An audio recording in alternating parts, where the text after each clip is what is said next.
Hello मेरे प्यारे बच्चों, कैसे हैं आप सब। तो बहुत दिनों से मतलब कई बच्चे कमेंट कर रहे थे, पूछ रहे थे मुझसे कि सर नाइन्थ में क्या क्या चेंजेस हुए, क्या सिलेबस में क्या चेंजेस आए 26-27 में।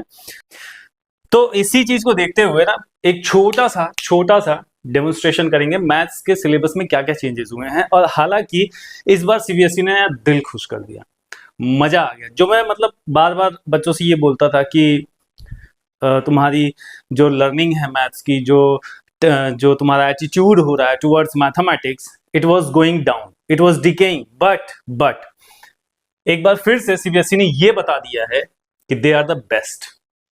ठीक है। और जो सिलेबस में चेंज करा है ना, वो ऐसा है कि तुम्हारे लॉन्ग टर्म के लिए it will be very very beneficial.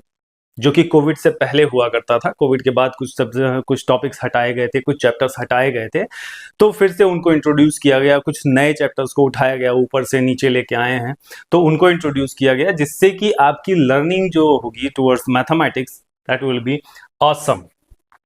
और जो जो बच्चे मैथ्स में इंटरेस्टेड हैं, जिनको रटने में बड़ी समस्या होती थी, उनके लिए तो समझ लो वरदान दे दिया सीबीएसई ने। तो फिलहाल ज्यादा बात नहीं करते हैं, छोटी सी वीडियो बनाएंगे, फटाफट इसको बताते हैं कि क्या क्या चेंजेस है। तो जैसे कि आप देख सकते हैं, changes in class 9 CBSE mathematics syllabus. Academic session हमारा 26-27 होने वाला है। तो इसमें सबसे पहली चीज कि क्या क्या चेंज हुए हैं, तो हम बात करने वाले हैं अगली स्लाइड्स में कि क्या रिमूव किया गया है, क्या ऐड किया गया है, और उसके साथ साथ हम चैप्टर वाइज कंपैरिजन भी करेंगे, चैप्टर वाइज। और नए बच्चों के लिए, खासकर जो कि 9th में जा रहे हैं, उनके लिए क्या ये वीडियो देखना बहुत ही ज्यादा जरूरी हो जाता है। ठीक है, तो चलिए स्टार्ट करते हैं। देखिए यहां पे ये जो है, ये मतलब ये सबसे पहली बात तो ये तो क्या है, ये आपके चैप्टर्स दे दिए गए, हमने चैप्टर्स ले लिया है। और यहाँ पे ये चैप्टर्स कहाँ पे थे और अब वो क्लास 9th में आने वाले हैं। तो सबसे पहला जो चेंज हुआ है, पहले 12 चैप्टर्स हुआ करते थे, अब टोटल 15 चैप्टर्स हो जाएंगे। ठीक है। अब इसमें जो सबसे जो अलग चीज, जो नई चीज ऐड हुई है, वो क्या है, अर्थमेटिक प्रोग्रेशन। अर्थमेटिक प्रोग्रेशन पहले जो बच्चे क्लास 10th में थे वो पढ़ते थे, बहुत ही प्यारा सा चैप्टर था, बहुत आसान इजी चैप्टर हुआ करता था, मजेदार था। अब वो 9th क्लास में ऐड हो जाएगा। ठीक है, 9th क्लास में ऐड हो गया है। तो छोटा सा अर्थमेटिक प्रोग्रेशन क्या होता है, अरे गिनती गिनते हो 1 2 3 4 5, that is what, AP. Arithmetic progression की शॉर्ट फॉर्म एपी। 2 4 6 8, यानी कि जितने भी टेबल्स हमारे हैं 3 6, यानी कि मतलब कि कोई नंबर में किसी एक पर्टिकुलर नंबर को बार बार ऐड किया जा रहा है, तो वो क्या बन जाती है, अर्थमेटिक प्रोग्रेशन हो जाती है। जैसे 2, फिर 2 में ऐड कर दिया 3 तो 5, 5 में 3 ऐड कर दिया 8, 8 में 3 ऐड कर दिया 11 एंड सो ऑन। इसी पे हमारा सारा खेल होने वाला है। ठीक है। एपी के बाद बारी आती है जीपी की, मतलब ज्योमेट्रिक प्रोग्रेशन। ये इससे पहले कहां हुआ करता था, क्लास 11th में कोर में और अप्लाइड मैथ्स के बच्चे इसको पढ़ते थे, लेकिन अब ये 9th में आ गया है। तो डरने की बात नहीं है कि 10th वाले बच्चे भी नहीं पढ़ते थे, डायरेक्ट 11th वाले पढ़ते थे, अब हमको पढ़ना है, ऐसी कोई बात नहीं, कोई भी डरने की बात नहीं है। बहुत ही प्यारा चैप्टर है ये भी। जैसे जीपी क्या होता है, ज्योमेट्रिकल प्रोग्रेशन क्या होता है, इसमें किसी एक पर्टिकुलर नंबर से मल्टीप्लाई करते जाते हैं प्रीसीडिंग को, तो आगे सक्सीडिंग टर्म्स हमको मिलते जाते हैं। जैसे मान लो यही है 2 है, 2 में 3 मल्टीप्लाई किया तो कितना मिल गया 6, 6 में 3 मल्टीप्लाई किया तो मिल गया 18, 18 में 3 मल्टीप्लाई किया तो 54 एंड सो ऑन। इस तरह की सीरीज होती है। ठीक है, ये हो जाता है जीपी। इसके बाद पेयर ऑफ लीनियर इक्वेशंस, पहले कहां था, क्लास 10th में था, अभी कहां पे आ गया, क्लास 9th में आ गया। तो लीनियर इक्वेशन से आप भली भांति परिचित हैं, लीनियर इक्वेशन आपने पढ़ी हुई है, बहुत बहुत सारे आपने ग्राफ बनाए लीनियर इक्वेशन के। जैसे 2x + 3y = 7 होता था, तो आप क्या करते थे, इसका टेबल बनाते थे, y की वैल्यू रखते थे, x की वैल्यू y की वैल्यू कुछ रख देते थे, y = 0 रखते थे, तो x = 7/2 मिल जाया करता था। तो आपको क्या मिल जाता था, कोऑर्डिनेट्स मिल जाते थे और ग्राफ बनाया करते थे। लेकिन अब की बार क्या होने वाला है, इस बार क्या होने वाला है, इस बार क्या होने वाला है, इस बार ऐसा होगा कि पेयर मिलेगा, यानी कि पेयरिंग में होगी, किसकी, इक्वेशंस की। कैसा होगा, एक मिनट में स्लाइड ऐड करता हूं।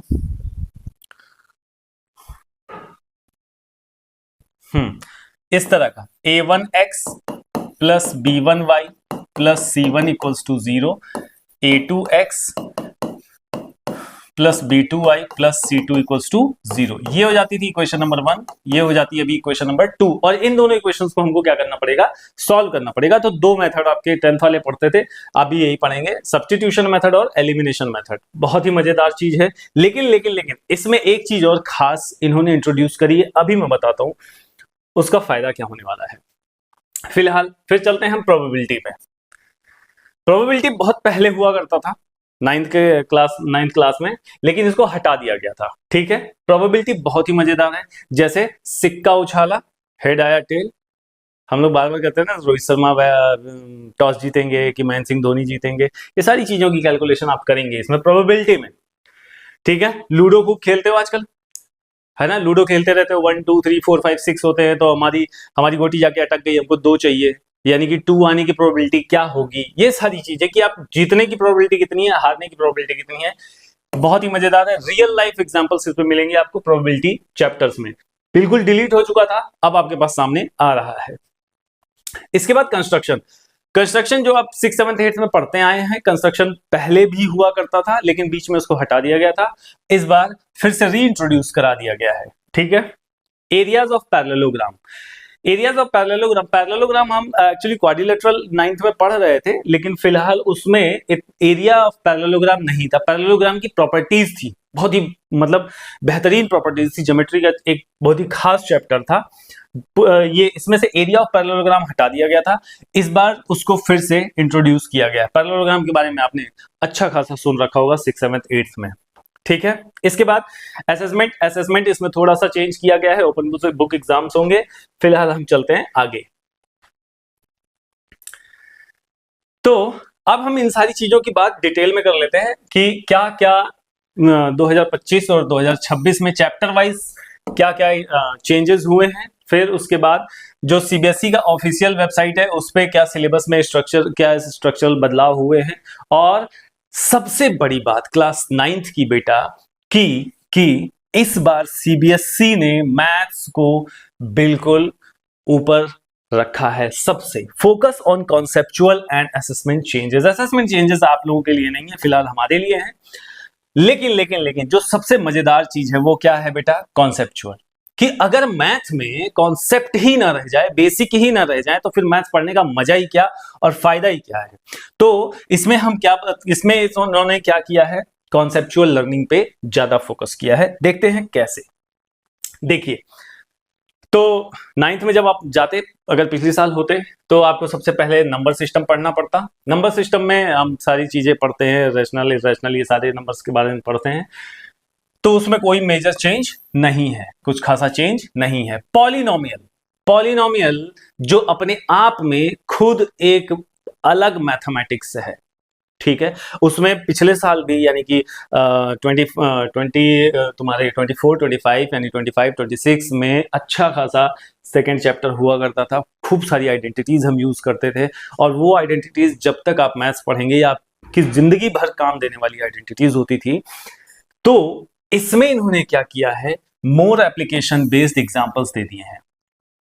ठीक है, यानी कि आप जब एग्जांपल्स देखेंगे तो उसमें आइडेंटिटीज को आपको यूज करना है, यानी कि हम मैथ्स क्यों पढ़ रहे हैं और वो पॉलिनोमियल हमने क्यों पढ़ी है वो भी आप यहां पे देखेंगे, और तब मजा आएगा। क्योंकि जब हम अप्लाई करते हैं मैथमेटिक्स, भाई मैथमेटिक्स में बच्चों को क्यों डर लगता है, मैथमेटिक्स में इसलिए बच्चों को डर लगता है कि वो बहुत जल्दी रियल लाइफ से उसको कनेक्ट नहीं कर पाते। तो मैथ्स की खूबसूरती ही यही है बेटा कि पेपर से उठाओ और रियल लाइफ में लगा दो, ऑटोमेटिक आपका दिमाग उस चीज को यूज करता है।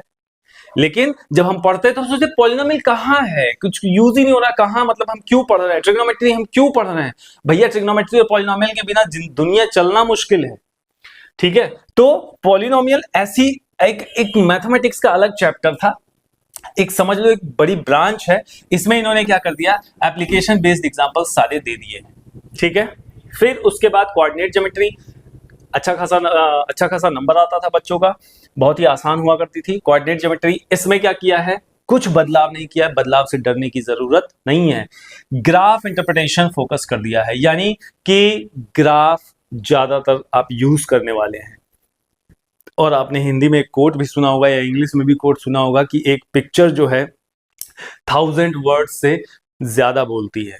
तो ग्राफ हम इसीलिए तो लेते हैं कि खूब सारा डेटा, अभी वर्ल्ड कप देख रहे थे, खूब सारा डेटा उसमें आ रहा था, नहीं आ रहा था कि इस समय इंडिया कहां था, इस समय न्यूजीलैंड कहां पे है। याद आया कुछ? बिल्कुल सही।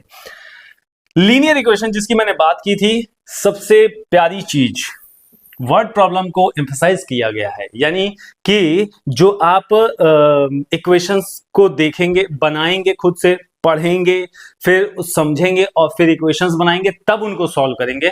इट मींस कि दिमाग की अच्छी खासी एक्सरसाइज होने वाली है। वर्ड प्रॉब्लम एम्फसाइज कर दिया गया है और ये क्लास 10th के बच्चों को भी बहुत डराता था, लेकिन अब आपको नहीं डराएगा, बिकॉज यू आर जेंजीज। वो भी तो थे। कोई बात नहीं, मजा आने वाला है। खैर कुल मिला जुला के यूक्लिड्स ज्योमेट्री, हालांकि उसमें एक्सियम, पोस्टुलेट्स और ज्यादातर थ्योरी होती थी, तो एज इट इज रखी गई है, उसमें कोई चेंजेस नहीं है। लाइंस एंड एंगल्स में लॉजिकल रीजनिंग एम्फसाइज की गई है। लॉजिकल रीजनिंग यानी कि आपको सोचने पे मजबूर कर देगी। और लाइंस एंड एंगल्स बेटा ज्योमेट्री का पहला चैप्टर हुआ करता था, लाइंस एंड एंगल्स। बहुत ही अच्छे क्वेश्चंस हुआ करते थे उसमें, लेकिन इस बार क्या किया है, और सच में ना उसमें पूरा दिमाग लगाना पड़ता था, कौन सा एंगल कहां से मिल जाएगा, क्योंकि एक न्यूमेरिकल को सॉल्व करने के लिए 1000 तरीके हुआ करते थे। तो सही बात है कि लाइंस एंड एंगल्स में लॉजिकल रीजनिंग तो आनी ही चाहिए थी, और वो आ चुकी है। Triangles, triangles, lines and angles अगर अच्छे से पढ़ लिया तो ट्रायंगल भी आराम से हो जाएगा, ज्योमेट्री से डरने की जरूरत नहीं है। देखिए ट्रायंगल्स में क्या किया है, प्रूफ राइटिंग इंस्ट्रक्शन किया गया है, यानी कि ज्यादातर क्वेश्चंस आपके कैसे आने वाले हैं, प्रूविंग वाले आने वाले हैं, ठीक है। Quadrilateral, quadrilateral as it is, better sequencing है, एज इट इज है, उसमें कोई चेंजेस ज्यादा नहीं किए गए हैं, एज इट इज है, ठीक है। चलिए फिर स्टैटिस्टिक्स, स्टैट्स, स्टैट्स मतलब डेटा, ठीक है। अब इसमें क्या कर दिया, रियल लाइफ डेटा इंटीग्रेशन कर दिया है, यानी कि रियल लाइफ से रिलेटेड आपके क्वेश्चंस इसमें डाल दिए, तो आपको समझ में आएगा कि हम स्टैट्स क्यों यूज करते हैं। हालांकि हर एक घर में जब भी मैं पढ़ाता हूं क्लास में, तो मैं बच्चों को रियल स्टैटिस्टिक्स यहीं से शुरू करता हूं कि जब मम्मी बजट बनाती हैं, पापा घर का बजट बनाते हैं, या तुम अपनी पॉकेट मनी को कैसे यूटिलाइज करते हो, that is all include in statistics, ठीक है। तो वही सारी चीजें अब आपको पढ़ने के लिए मिलने वाली हैं। प्रोबेबिलिटी, ओए बहुत ही प्यारा चैप्टर है बेटा, सच बता रहा हूं, जितने भी नंबर का होगा फ्री के मार्क्स मिलने वाले हैं तुमको, ये जान लो। एक्सपेरिमेंटल प्रोबेबिलिटी क्लैरिटी, यानी कि वही बोला मैंने कि हम लूडो खेल रहे हैं, मुझे 3 चाहिए, 5 चाहिए, 6 चाहिए, वटेवर कोई भी नंबर चाहिए, तो मेरी जीतने की प्रोबेबिलिटी कितनी है वो हम यहां से निकालेंगे। और ताश के पत्ते भी खेलना सिखाऊंगा मैं आपको। उसके बारे में बताऊंगा खेलना क्या है, मुझे खुद नहीं आता यार, ठीक है। चलिए सरफेस एरिया एंड वॉल्यूम्स, मेरा favourite, surface area and volume. ये पढ़ाते टाइम मैं बच्चों को खूब आइसक्रीम खिलाता हूँ। वो अलग बहुत टेस्ट नहीं मिलता। तो इसमें क्या है, कॉन्सेप्ट क्लैरिटी फोकस किया गया है। और सच बताऊं कि सरफेस एरिया एंड वॉल्यूम जो है, सरफेस एरिया एंड वॉल्यूम मतलब कि तुम क्लास में ही बैठे रहोगे ना, क्लास में ही बैठे रहोगे और तुम्हें ये आइडिया लगना शुरू हो जाता है कि हाँ इस चीज को मैं यहाँ पे यूटिलाइज करता हूं और यूज भी करता हूं। तो ये सबसे प्यारा चैप्टर है। कैलकुलेशंस खूब होती हैं, दिमाग की बत्ती जलती है, कैलकुलेशंस खूब होती है, फॉर्मूले खूब होते हैं, रटना पड़ेगा, लेकिन रटने की जरूरत नहीं है क्योंकि सीबीएसई ने इस बार इसी चीज पे काम किया है। तो आपकी कॉन्सेप्ट क्लैरिटी ऑटोमेटिकली होती चली जाएगी, as well as you will do the practices for more questions. फिर देखिए क्या रिमूव, क्या रिड्यूस किया गया है, उस चीज पे हम थोड़ा सा बात कर लेते हैं। रिपीटेटिव एग्जांपल्स रिड्यूस कर दिए गए हैं, यानी कि हर बार आपको नया एग्जाम्पल मिलेगा, नए तरीके से अप्रोच करना पड़ेगा, ठीक है। तो रिपीटेटिव जो हुआ करते थे कि पहले हमने लगाया ये इस तरह से लगा ले, नहीं, इस बार हर बार एक नई अप्रोच, ठीक है। Simplified construction steps, construction steps को इन्होंने क्या कर दिया है, सिंप्लीफाई कर दिया है, यानी कि आपके दिमाग में कॉन्सेप्ट होगा, आराम से न्यूमेरिकल सॉल्व होना शुरू हो जाएगा। लेस मेमोराइजिंग सबसे बेहतर पार्ट इसका, क्योंकि याद करने का झंझट खत्म, एप्लीकेशन बेस्ड है। पॉलिनोमियल में देख लिया हमने, और फिर लाइंस एंड एंगल्स में लॉजिकल रीजनिंग थी, ठीक है।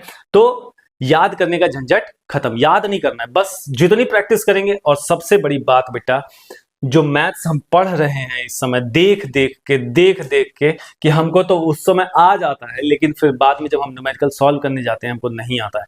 तो इस चीज का एक एग्जांपल दे दूं मैं कि तुम किसी को देख के कि अगर वो गाड़ी चला रहा है तो तुम गाड़ी नहीं सीख सकते, पहले तुम्हें खुद से गाड़ी चलानी पड़ेगी, है ना।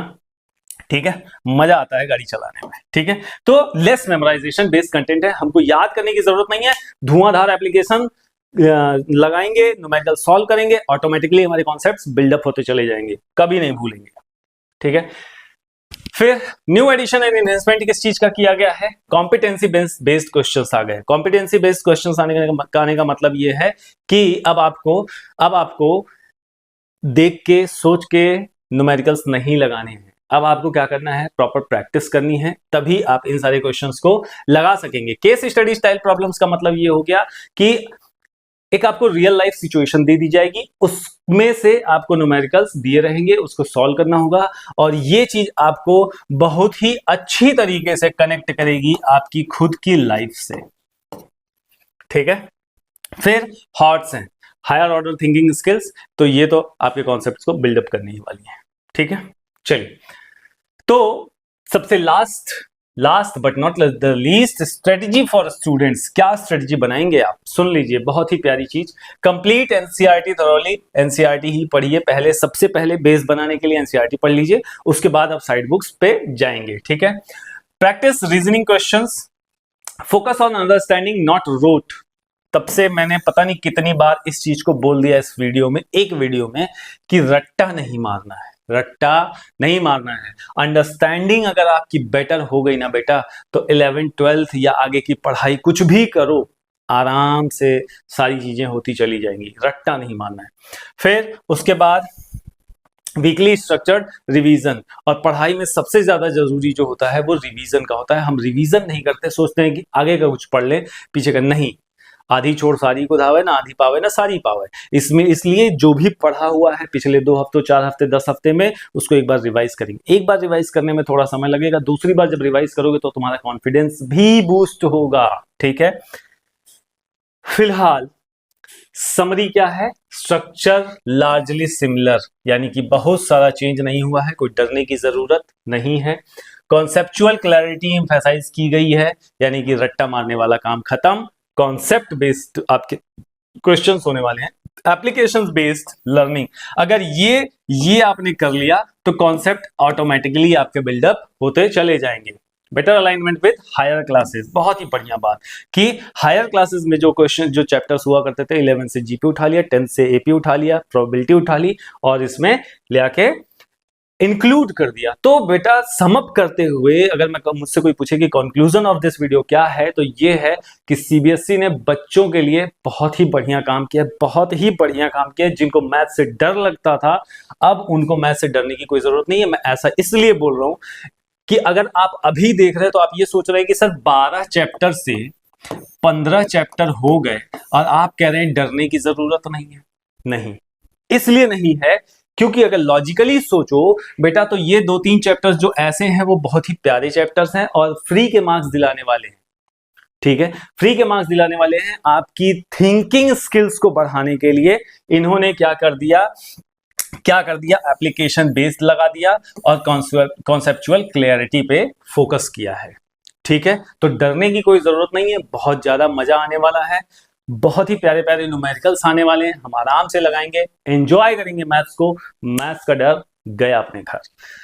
तो तब तक के लिए bye bye, thank you so much. और अगर ये वीडियो अच्छी लगी हो तो अपने चहेते लोगों के साथ शेयर कर दीजिएगा।